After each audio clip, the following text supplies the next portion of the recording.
नमस्कार, स्वागत है आप सभी का डीडी न्यूज में। आपके साथ इस वक्त के समाचार लेकर हाजिर हूं मैं संध्या शर्मा। आइए बुलेटिन की शुरुआत करते हैं हेडलाइंस के साथ। बिहार में पहले चरण के विधानसभा चुनाव की तैयारियां। आज पोलिंग बूथों पर पहुंचेगी चुनाव आयोग की टीम। दूसरे दौर के चुनाव प्रचार के लिए जेपी नड्डा, राहुल गांधी समेत कई नेताओं की होगी रैली। एफटीए पर निर्णायक दौर में भारत न्यूजीलैंड वार्ता। वाणिज्य और उद्योग मंत्री पीयूष गोयल कर रहे हैं भारत का प्रतिनिधित्व। न्यूजीलैंड में रह रहे निवेशकों और उद्योगपतियों से भी करेंगे मुलाकात।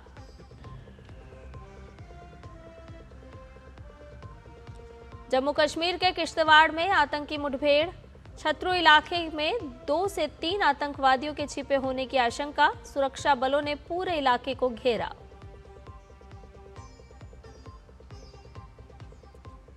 देश भर में धूमधाम से मनाई जा रही है कार्तिक पूर्णिमा और गुरु नानक जयंती।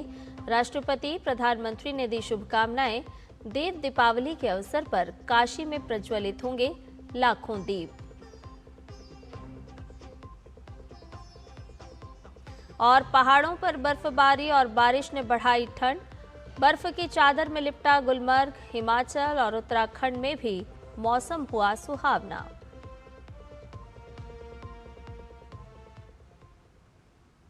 सभी समाचार विस्तार के साथ। कल 6 नवंबर है और इस दिन होने वाले पहले चरण के बिहार विधानसभा चुनाव के लिए प्रचार अभियान अब थम चुका है।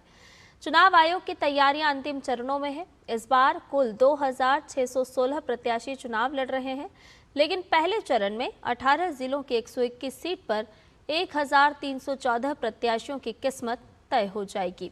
उससे पहले आज शाम तक हर पोलिंग बूथ पर चुनाव आयोग की टीम पहुंच जाएगी। पहली बार हर निर्वाचन क्षेत्र में एक सामान्य पर्यवेक्षक नियुक्त किया जाएगा। सभी मतदान केंद्रों पर वेबकास्टिंग कराई जाएगी ताकि चुनाव प्रक्रिया पर पूरी निगरानी रखी जा सके। जिला मजिस्ट्रेट और पुलिस अधीक्षक को निर्देश दिए गए हैं कि किसी तरह की हिंसा बर्दाश्त न की जाए। राज्य में पर्याप्त केंद्रीय सशस्त्र पुलिस बल तैनात किए जाएंगे। बिहार विधानसभा चुनाव के दूसरे चरण के लिए दिग्गजों ने कमर कस ली है। जनमत को साधने और अपने पक्ष में करने के लिए पार्टियां कोई भी कसर नहीं छोड़ना चाहती। इसी क्रम में भाजपा अध्यक्ष जेपी नड्डा आज बिहार में 2 जगहों पर प्रचार करेंगे। पूर्वी चंपारण के मधुबन में जेपी नड्डा की पहली रैली होगी। मधुबन से भाजपा ने निवर्तमान विधायक राणा रणधीर को टिकट दिया है। दूसरी जनसभा पश्चिमी चंपारण के नरकटियागंज में होगी। एनडीए ने नरकटियागंज से संजय पांडे को चुनाव मैदान में उतारा है। वहीं कांग्रेस नेता राहुल गांधी भी बिहार के औरंगाबाद और वजीरगंज में चुनावी सभा करेंगे। बिहार में दूसरे चरण के लिए 11 नवंबर को मतदान होना है। चुनाव आयोग के अंतर्राष्ट्रीय चुनाव आगंतुक कार्यक्रम के अंतर्गत विदेशी मेहमान आज और कल बिहार के दौरे पर रहेंगे। इस कार्यक्रम के अंतर्गत विदेशी मेहमान आज ईवीएम प्रेषण केंद्र का दौरा करेंगे। वहीं कल ये सभी वास्तविक मतदान देखेंगे। इस कार्यक्रम की शुरुआत कल नई दिल्ली में आयोजित एक विशेष कार्यक्रम में हुई। इस उद्घाटन सत्र में फ्रांस, दक्षिण Africa, Belgium, Indonesia, Philippines, Thailand और कोलंबिया जैसे 7 देश के 14 प्रतिभागियों ने भाग लिया। प्रतिभागियों के सामने ईवीएम का प्रदर्शन किया गया। ये कार्यक्रम अन्य देशों और अंतर्राष्ट्रीय संगठनों के चुनाव प्रबंधन निकायों के साथ अंतर्राष्ट्रीय सहयोग और सहभागिता के लिए ईसीआई का एक प्रमुख कार्यक्रम है। भाजपा के वरिष्ठ नेता राजनाथ सिंह चुनाव प्रचार के लिए बिहार दौरे पर हैं। राजनाथ सिंह ने राज्य में एक बार फिर से एनडीए की सरकार बनने का दावा किया। जनता को करना है और बिहार की जनता ने मन बना लिया है।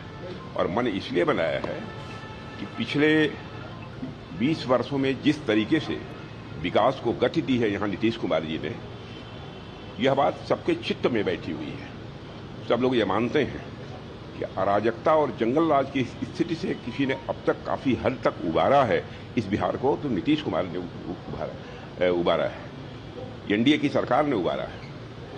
और आगे भी इस काम को आगे बढ़ाने का कोई काम कर सकता है और पूरे भारत में ही नहीं बल्कि अंतर्राष्ट्रीय जगत में बिहार की प्रतिष्ठा को बढ़ाने का काम यदि कोई कर सकता है तो वो एनडीए की सरकार ही कर सकती है।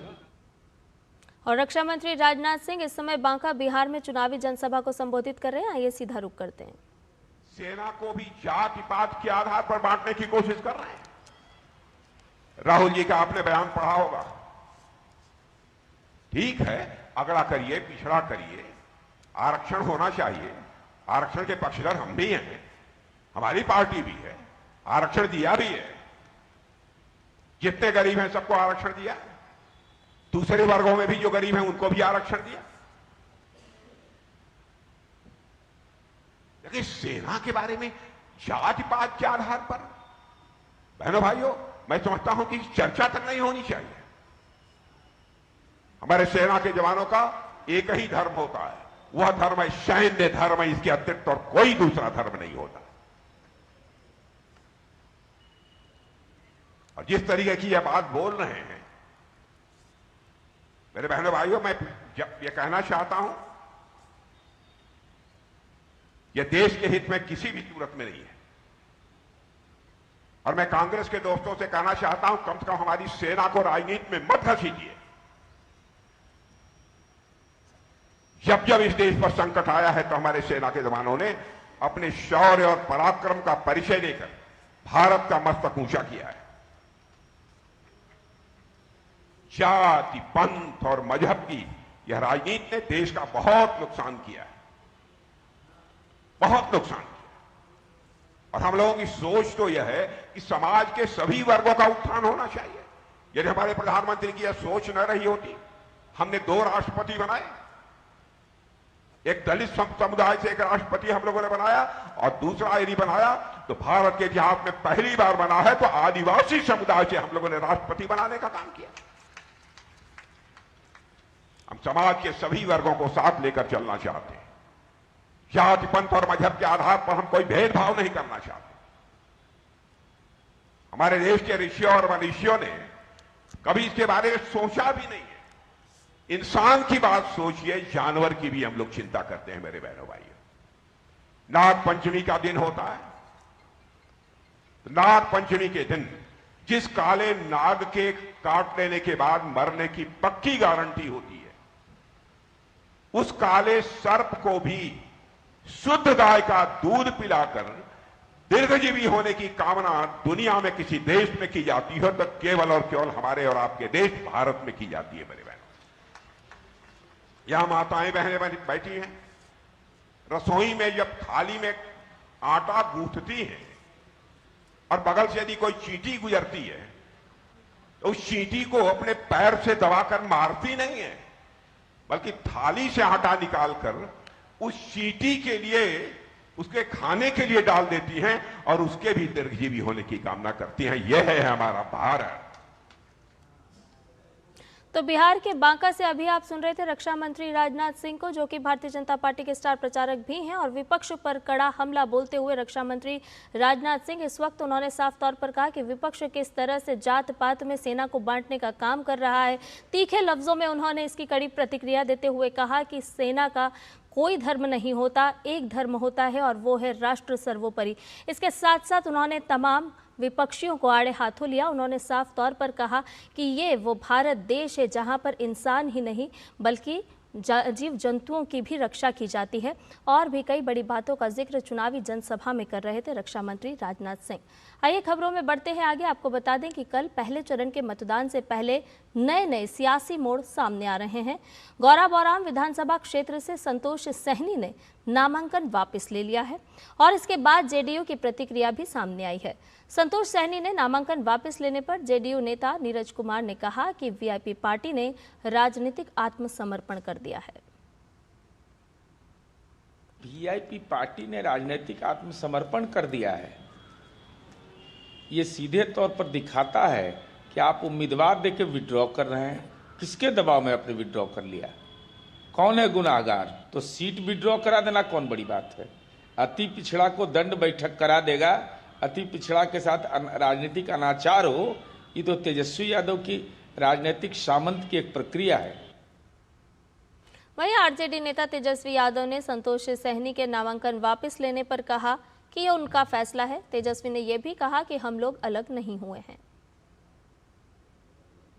मुकेश सहनी जी ने अपने भाई को वापस कर लिया, समझौता अच्छा दिख रहा है महागठबंधन के लिए। देखिए, जो वो तो उनका निर्णय है, हम लोग जो है, अब जो उनका निर्णय है तो इसमें हम लोग अलग थोड़ी हैं। बुलेटिन में खबरें अभी और भी, लेकिन फिलहाल रुकने एक छोटे से ब्रेक के लिए जल्द हाजिर होंगे। 80 करोड़ लोगों को मुफ्त राशन की सौगात है। 1 नहीं 2 नहीं, ये 5 साल तक की बात है। मुफ्त में आपको अन्न मिलेगा, हर परिवार हर मंथ मिलेगा, कहीं भी किसी भी राशन की दुकान से मिलेगा। ये मोदी की गारंटी है। जी हाँ, प्रधानमंत्री गरीब कल्याण अन्न योजना के तहत 1 जनवरी 2024 से आने वाले 5 सालों तक गरीब और अंत्योदय परिवारों को हर माह मुफ्त राशन मिल रहा है। मुसीबतों की छुट्टी, मोदी की गारंटी। मेरी पसंद, मेरी पसंद, मेरी पसंद, मेरी पसंद, हमारी पसंद, हम सबकी पसंद। मजबूत देश का मजबूत सरिया हो गया स्टील। QR कोड स्कैन करो, 5000 का कैशबैक पाओ। वाह, दिल बन गया। UPI पिन एंटरिंग सिर्फ पैसे भेजने के लिए है। RBI कहता है जानकार बनिए, सतर्क रहिए। ब्रेक के बाद समाचार में आपका एक बार फिर से स्वागत है। संस्कृति, आस्था और विरासत की आज त्रिवेणी है। कार्तिक पूर्णिमा के अवसर पर देश भर में हर्षोल्लास के साथ देव दीपावली, कार्तिक स्नान और गुरु नानक देव की जयंती प्रकाश पर्व मनाया जा रहा है। दरअसल मान्यता है कि कार्तिक पूर्णिमा के दिन भगवान शिव ने त्रिपुरासुर का वध किया था और देवताओं ने दीप जलाकर विजय का उत्सव मनाया था और इसी के बाद से देव दीपावली मनाई जाती है। वहीं आज के दिन पवित्र नदियों में स्नान और उसके बाद दान पुण्य का बड़ा महत्व होता है। सिख धर्म के अनुयायियों के महत्वपूर्ण पर्व गुरु नानक देव जयंती पर अमृतसर का स्वर्ण मंदिर रोशनी से जगमगा उठा है। इस मौके पर देश विदेश से आए श्रद्धालु हर मंदिर साहिब में मत्था टेकने पहुंच रहे हैं। कार्तिक पूर्णिमा और देव दीपावली के अवसर पर प्रधानमंत्री नरेंद्र मोदी ने एक्स पर शुभकामनाएं दी और लिखा कि देश के अपने सभी परिवारजनों को कार्तिक पूर्णिमा और देव दीपावली की कोटि कोटि शुभकामनाएं। भारतीय संस्कृति और अध्यात्म से जुड़ा ये दिव्य अवसर हर किसी के लिए सुख, शांति, आरोग्य और सौभाग्य लेकर आए। पावन स्नान, दान पुण्य, आरती और पूजन से जुड़ी हमारी ये पवित्र परंपरा सभी के जीवन को प्रकाशित करे। देश की सांस्कृतिक राजधानी वाराणसी में देव दीपावली की धूम है। देश और विदेश से भारी संख्या में लोग काशी पहुंच रहे हैं। कुछ लोगों ने सुबह सुबह ही क्रूज से गंगा के घाट देखे और शाम को लेकर उत्साहित भी नजर आए। सनातन मान्यताओं के अनुसार आज के दिन देवताओं ने काशी के घाटों पर उतरकर दीपावली मनाई थी।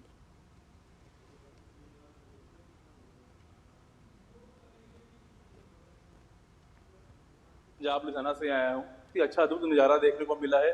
बहुत ही अलौकिक दर्शन किए हैं, हमने घाटों के किए और काशी विश्वनाथ मंदिर के मत्था टेका हमने। बहुत अच्छा लगा जाके। मैं डॉक्टर देव चावला फ्रॉम गंगानगर राजस्थान से हूँ। ये 2 त्योहार गुरु नानक जयंती और देव दिवाली पर मैं यहाँ काशी में हूँ और ये सबसे बड़ा तीर्थ है। मुझे आकर यहाँ बहुत अच्छा लगा है और हम बड़ी खुशी से इस दिवाली को मनाएंगे।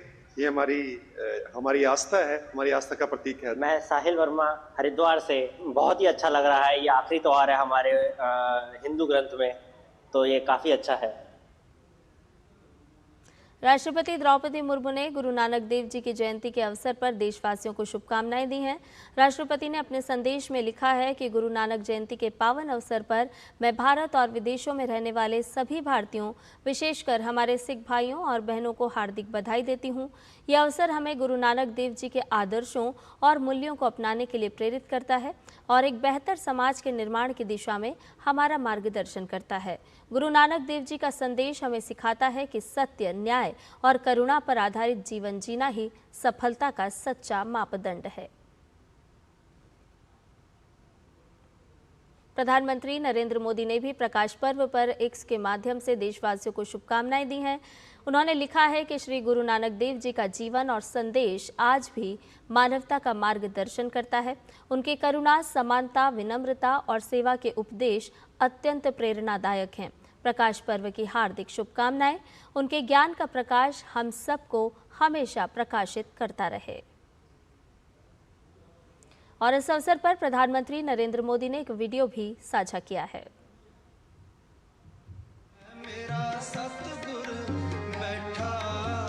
जो बोले सो निहाल।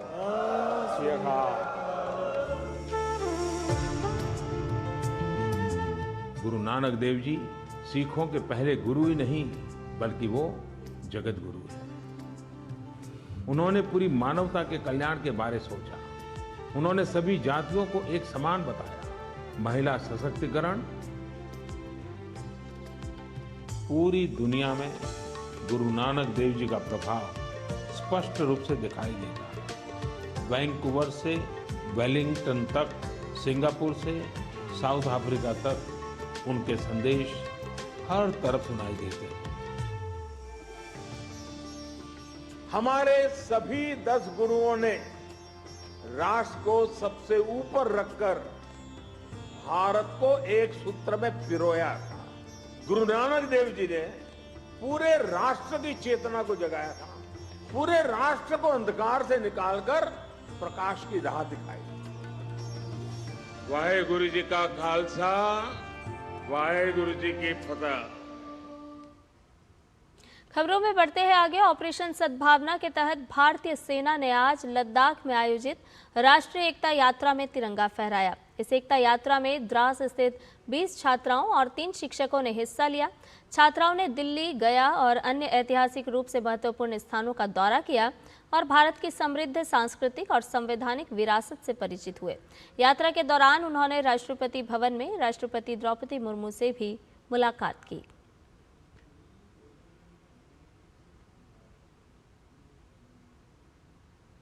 और आपको बता दें कि पहाड़ों पर ताज़ा बर्फबारी हो रही है। कहीं कहीं बारिश की बूंदें भी गिर रही हैं। ताज़ा बर्फबारी के बाद पहाड़ सफ़ेद चादर से ढके हुए नजर आए। उत्तराखंड में चमोली ज़िले के कई हिस्सों में आज ताज़ा हिमपात हुआ। वहीं हिमाचल के लाहौल स्पीति, मनाली और जम्मू कश्मीर के गुलमर्ग में भी बर्फबारी के बाद पहाड़ों का दृश्य काफ़ी सुंदर लग रहा है। उत्तराखंड, जम्मू कश्मीर और हिमाचल प्रदेश की तस्वीरें आपको दिखा रहे हैं, जहां बर्फ की चादर ओढ़े हुए ये पहाड़ नजर आ रहे हैं। जम्मू कश्मीर के किश्तवाड़ से आतंकी मुठभेड़ चल रही है। छतरू इलाके में आज सुबह सुरक्षा बलों और आतंकियों के बीच एनकाउंटर शुरू हुआ, जो अभी तक जारी है। सुरक्षा बलों ने इस पूरे इलाके को घेर रखा है। ये मुठभेड़ एक खुफिया सूचना के आधार पर शुरू हुई, जिसमें इलाके में आतंकियों की मौजूदगी की जानकारी दी गई थी। सेना की व्हाइट नाइट कोर और जम्मू कश्मीर पुलिस के संयुक्त ऑपरेशन में ये एनकाउंटर चल रहा है। सूत्रों के अनुसार यहाँ 2 से 3 आतंकियों के छिपे होने की आशंका है। बुलेटिन में फिलहाल वक्त तो चला एक छोटे से ब्रेक का, जल्द हाजिर होंगे।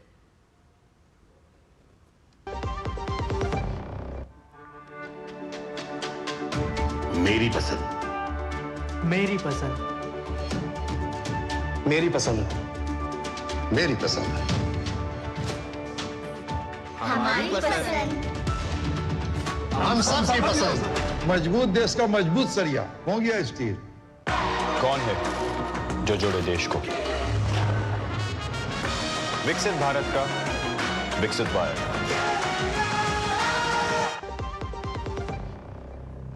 ब्रेक के बाद समाचार में आपका एक बार फिर से स्वागत है। केंद्रीय वाणिज्य एवं उद्योग मंत्री पीयूष गोयल द्विपक्षीय व्यापार संबंधों को मजबूत करने के लिए न्यूजीलैंड के दौरे पर हैं। भारत और न्यूजीलैंड के बीच प्रस्तावित फ्री ट्रेड एग्रीमेंट को लेकर चौथे दौर की वार्ता निर्णायक मोड़ पर पहुंच चुकी है। केंद्रीय मंत्री पीयूष गोयल न्यूजीलैंड के साथ आर्थिक साझेदारी को बढ़ावा देने के लिए निवेश के नए रास्ते तलाशने के साथ साथ उद्योग जगत के दिग्गजों और निवेशकों के साथ बैठक करेंगे। इसकी जानकारी उन्होंने सोशल मीडिया प्लेटफॉर्म एक्स पर दी। इंडिया न्यूजीलैंड बिजनेस फोरम में केंद्रीय मंत्री ने कहा कि आपसी समझ से दोनों देशों की व्यापार वार्ता के सफल होने की उम्मीद है। Agreed that we look at this relationship respecting each other's sensitivities, and coming up with solutions which are a win-win to make this partnership go to the next step. Probably this time around, we can do it. और Saudi अरब अपने प्रमुख global harmony initiative के तहत India week मना रहा है। Riyadh का Subedi park दुनिया भर की संस्कृतियों का एक लघु स्वरूप बन चुका है और सबसे महत्वपूर्ण रूप से यहाँ भारतीय संस्कृति की झलक देखने को मिल रही है। डीडी न्यूज़ की टीम ने सुवेदी पार्क में सऊदी अरब में भारत के राजदूत डॉक्टर सुहेल अजीज खान से इस आयोजन को लेकर खास बातचीत की है। आपको सुनवाते हैं। हम रियाद में हैं जहां ग्लोबल हार्मनी इनिशिएटिव बनाया जा रहा है और भारत को काफ़ी प्रमुखता से दिखाया जा रहा है। अगर हम भारतीय संस्कृति की बात करें तो हमारे साथ भारत के राजदूत जो सऊदी अरेबिया में हैं डॉक्टर सुहेल इजाज़ खान साथ में हैं। जी सुहेल जी, आपका बहुत बहुत स्वागत है दूरदर्शन न्यूज़ में। बताइए कि भारत वीक बनाया जा रहा है, एक तरह से भारत सप्ताह बनाया जा रहा है, इंडिया वीक, क्या मायने हैं?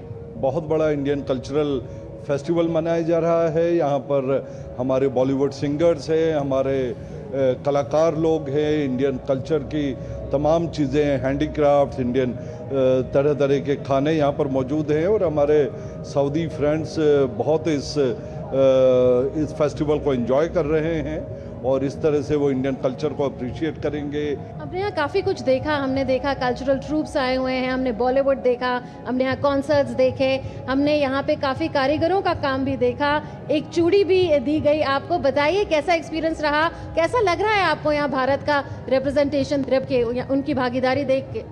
देखिए, यहाँ पर आके ऐसा लग रहा है कि हम इंडिया में हैं और ये बिल्कुल एक मिनी इंडिया की तरह यहाँ माहौल है। जैसे इंडिया में हमारे यहाँ मेले लगते हैं उस तरह का माहौल है और हमारे कारीगर लोग मौजूद हैं। राजस्थान से कुछ चूड़ी बनाने वाले कारीगर आए हैं, उन्होंने बड़ी ही खूबसूरती से और कलाकारी के साथ 1 मिनट में हमें एक बढ़िया सा कंगन बना के दिया और हमारे सऊदी फ्रेंड्स उसको बहुत अप्रिशिएट कर रहे हैं। यहाँ पर लाइव मेहंदी लगाने का भी इंतज़ाम है, इंडियन कपड़े, इंडियन ज्वेलरी, हर चीज़ को यहाँ पर दर्शाया जा रहा है। अभी हाल फिलहाल में हमने देखा कि जो भारत का दूतावास है जिसे आप यहाँ पे हेड करते हैं, उन्होंने काफ़ी कुछ किया है भारत की संस्कृति को और यहाँ आगे बढ़ाने के लिए, कुछ बताइए उसके बारे में। अभी करीब 1 हफ्ते के लिए हमने प्रवासी परिचय सांस्कृतिक कार्यक्रम एम्बेसी में भी करा, जिसमें हम इंडिया की जितनी भी कम्युनिटीज़ हैं उनके साथ मिलकर एक बहुत बड़ा कल्चरल शो प्रेजेंट करते हैं और उसमें सारी कम्युनिटीज़ पार्टिसिपेट करती हैं। अलग अलग स्टेट्स का रिप्रेजेंटेशन होता है। इस बार हमने करीब 20 स्टेट्स और यूनियन टेरिटरी के डेडिकेटेड परफॉर्मेंस रखे थे। तो ये थी एक एक्सक्लूसिव बातचीत। भारतीय दूतावास यहाँ पे रिप्रेजेंट करते हैं हमारे भारत के राजदूत डॉक्टर सुहेल खान के साथ। कैमरामैन प्रमोद नेगी के साथ मैं मुनमुन भट्टाचार्य, दूरदर्शन न्यूज़ के लिए रियाद से। और इसी कड़ी में भारतीय शिल्पकार भी रियाद पहुंचे हैं, जहां वो अपनी कला का प्रदर्शन कर रहे हैं। राजस्थान से रियाद आए ऐसे ही एक शिल्पकार चांद मोहम्मद से डीडी न्यूज़ की टीम ने खास बातचीत की है। हमारे साथ हैं चांद मोहम्मद, आप कारीगर हैं और राजस्थान से आए हैं। इन्होंने यहाँ पर अपनी एक दुकान लगाई हुई है और ये चूड़ियाँ बना रहे हैं और हम हैं सुवेदी पार्क में, जहाँ रियाद सीज़न 6 चल रहा है और ग्लोबल हार्मनी इनिशिएटिव चल रहा है। चलिए उनसे बात करते हैं। जी चांद जी, बताइए कि कैसे आना हुआ भारत से, कैसे आ पाए आप, और आप अपने काम के बारे में थोड़ा बताइए। हमें यहाँ फेस्टिवल में बुलाया गया है ये बैंगल्स बनाने के लिए और हम ये लाख के बैंगल्स बनाते हैं और हाथों हाथ बना के दिखाते हैं और यहाँ के लोग बहुत पसंद कर रहे हैं और इतने अच्छे लाइक करते हैं। जैसे हमारे राजस्थान में जो पसंद करते हैं ना, वैसे यहाँ के जितने भी है ऐसा पसंद करते हैं, बनाते हैं, देखते देखते ही खरीद के ले जाते हैं। हमने अभी देखा जो भारत के राजदूत हैं वो आए आपके पास, क्या बातचीत रही? उन्होंने हमसे बातचीत की, हमारी कला देखी, हम उनको बना के दिखाया और बहुत अच्छा लगा उनको। 2 मिनट में 3 मिनट में बैंगल्स बना के दिखाया हमने और बहुत पसंद किया उन्होंने। यहाँ पे भारतीय संस्कृति को दिखाया जा रहा है, काफ़ी अलग देशों से भी लोग आए हुए हैं, वो भी अपना सामान बेच रहे हैं, वो भी अपनी अपनी संस्कृतियाँ दुनिया को दिखा रहे हैं। कैसा लग रहा है इस माहौल में आपको? नहीं, हमें बहुत अच्छा लग रहा है और हम जो राजस्थान की कला यहाँ आज सऊदी अरब में आके दिखा रहे हैं, तो हमें बहुत खुशी हो रही है कि हमारे राजस्थान की कला सऊदियों में हर देश में चले, और हम भी ये चाहते हैं हमारे देश की कला, इंडिया की कलाकारी हम हर देश विदेश में जाके घूम घूम के हमारी कलाकारी दिखाएं, और हम बहुत खुश हैं। जी, आप 2 तारीख से यहाँ पर हैं, जब से ग्लोबल हार्मनी इनिशिएटिव की शुरुआत हुई है। कब तक आप यहाँ रहेंगे और क्या सोच रहे हैं आप, मन में क्या है आपके कि क्या होना चाहिए यहाँ पे? हम 2 तारीख से यहाँ हैं और 10 तारीख तक हैं, यहाँ पे प्रोग्राम है, और हम तो ये चाहेंगे अगर ये प्रोग्राम अगर आगे भी बढ़े और आगे और प्रोग्राम चले तो हमें ही बुलाए, और हम हमारी देश की कला, ये राजस्थान की कला है, लाख की चूड़ियाँ हम बनाते हैं, ये कला दिखाते हैं और बहुत पसंद करते हैं। ये दूसरी बार हो रहा है ग्लोबल हार्मनी इनिशिएटिव, आगे भी होगा, आप फिर आएंगे? बिल्कुल, हम इंशाल्लाह जरूर, हम बुलाएंगे हमें तो हम बहुत आएंगे और जरूर आएंगे। देखिए, कहते हैं कि प्रत्यक्ष को प्रमाण की ज़रूरत नहीं होती। हमने देखा कि मिनटों में चांद मोहम्मद जी ने, जो राजस्थान से आए हैं, ये कड़ा बना दिया। ये है भारत के कारीगरों के हाथ की सफाई और शक्ति। कैमरामैन प्रमोद नेगी के साथ मैं मुनमुन भट्टाचार्य, रियाद से, दूरदर्शन न्यूज़ के लिए। और समाचार में फिलहाल के लिए इतना ही। मुझे दीजिए इजाज़त। नमस्कार।